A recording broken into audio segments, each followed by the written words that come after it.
जय श्री कृष्ण दोस्तों, life style with God में आपका स्वागत है। दोस्तों, यहाँ पर हम श्रीमद् भगवत गीता के तीसरे अध्याय का अध्ययन कर रहे हैं, जिसका नाम कर्मयोग है। आज हम 40वें श्लोक का अध्ययन करेंगे। भगवान ने काम के द्वारा ज्ञान को आवृत बतलाया। अब भगवान उसे मारने का उपाय बतलाने के उद्देश्य से उसके वास स्थान और उसके द्वारा जीवात्मा के मोहित किए जाने का प्रकार बतलाते हैं। इंद्रियाणि मनोबुद्धिर स्याधिष्ठान मुच्यते एतैर विमोह यत्तेष ज्ञानमावृत देहिनम। तीसरे अध्याय के 40वें श्लोक में भगवान श्री कृष्ण अर्जुन से कहते हैं कि इंद्रियां, मन और बुद्धि ये सब इसके वासस्थान कहे जाते हैं। यह काम इन मन, बुद्धि और इंद्रियों के द्वारा ही ज्ञान को आच्छादित करके जीवात्मा को मोहित करता है। इंद्रिय, मन और बुद्धि ये सब काम के वासस्थान कहे जाते हैं। इस कथन से भगवान ने यह भाव दिखलाया है कि मन, बुद्धि और इंद्रिय मनुष्य के वश में ना रहने के कारण उन पर यह काम अपना अधिकार जमाए रखता है। अतः कल्याण चाहने वाले मनुष्य को अपने मन, बुद्धि और इंद्रियों में से इस काम रूप बैरी को शीघ्र ही निकाल देना या वहीं रोककर उसे नष्ट कर देना चाहिए। नहीं तो यह घर में घुसे हुए शत्रु की भांति मनुष्य जीवन रूप अमूल्य धन को नष्ट कर देगा। यह काम मन, बुद्धि और इंद्रियों के द्वारा ही ज्ञान को आच्छादित करके जीवात्मा को मोहित करता है। इस कथन से भगवान ने यह भाव दिखलाया है कि यह काम मनुष्य के मन, बुद्धि और इंद्रियों में प्रविष्ट होकर उसकी विवेक शक्ति को नष्ट कर देता है और भोगों में सुख दिखलाकर उसे पापों में प्रवृत्त कर देता है, जिससे मनुष्य का अधपतन हो जाता है। इसलिए शीघ्र ही सचेत हो जाना चाहिए। यह बात एक कल्पित दृष्टांत के द्वारा समझाई जाती है। चेतन सिंह नाम के एक राजा थे।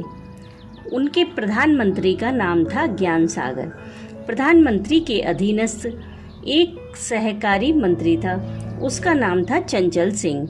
राजा अपने मंत्री और सहकारी मंत्री सहित अपनी राजधानी मध्यपुरी में रहते थे।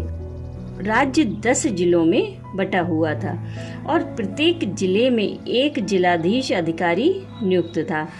राजा बहुत ही विचारशील, कर्मप्रवण और सुशील थे। उनके राज्य में सभी सुखी थे। राजा दिनों दिन उन्नत हो रहे थे। एक समय उनके राज्य में जगमोहन नाम का एक ठगों का सरदार आया। वह बड़ा ही कुचक्री और जालसाज था।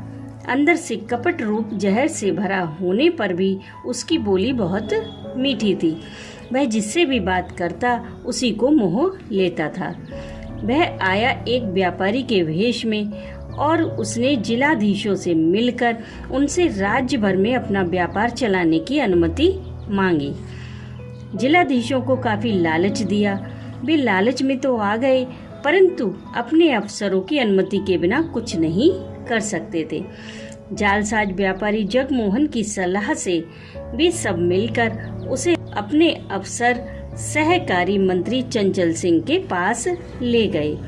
ठग व्यापारी ने उसको खूब प्रलोभन दिया। फलतः चंचल सिंह भी जगमोहन की मीठी मीठी बातों में फंस गया। चंचल सिंह उसे अपने उच्च अधिकारी ज्ञान सागर के पास ले गया। ज्ञान सागर तो था बहुत ही बुद्धिमान, परंतु वह कुछ दुर्बल हृदय का था। वह किसी ठीक निश्चय पर नहीं पहुंचता था। इसी से वह अपने सहकारी चंचल सिंह और 10 जिलाधीशों की बातों में आ जाया करता था। वे इससे अनुचित लाभ भी उठाते थे। आज चंचल सिंह और जिलाधीशों की बातों पर विश्वास करके वह भी ठग व्यापारी के जाल में फंस गया। उसने लाइसेंस देना स्वीकार कर लिया, पर कहा कि महाराज चेतन सिंह की मंजूरी के बिना सारे राज्य के लिए लाइसेंस नहीं दिया जा सकता। आखिरकार ठग व्यापारी की सलाह से वह उसे राजा के पास ले गया। ठग बड़ा चतुर था। उसने राजा को बड़े बड़े प्रलोभन दिए।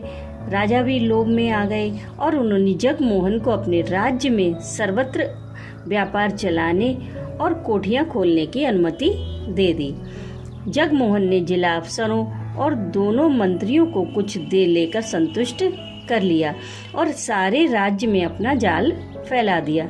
जब सर्वत्र उसका प्रभाव फैल गया तब तो वह बिना बाधा के प्रजा को लूटने लगा। जिलाधीशों सहित दोनों मंत्री लालच में पड़े हुए थे। राजा को भी लूट का हिस्सा देकर उसने अपने वश में कर लिया था और छल कपट और मीठी मीठी चिकनी चुपड़ी बातों में राजा को तथा विषय लोलुप सब अफसरों को कुमारगामी बनाकर उसने सबको शक्तिहीन और दुर्व्यसन प्रिय बना दिया और चुपके चुपके तेजी के साथ अपना बल बढ़ाकर उसने सारे राज्य पर अपना अधिकार जमा लिया। इस प्रकार राजा का सर्वस्व लूटकर अंत में उन्हें पकड़कर नजर कैद कर दिया। यह दृष्टांत है। इसका स्पष्टीकरण इस प्रकार समझना चाहिए।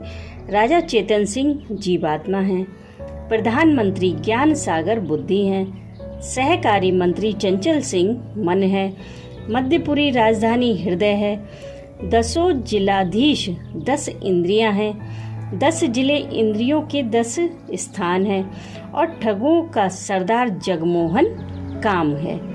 विषय भोगों के सुख का प्रलोभन ही सबको लालच देना है।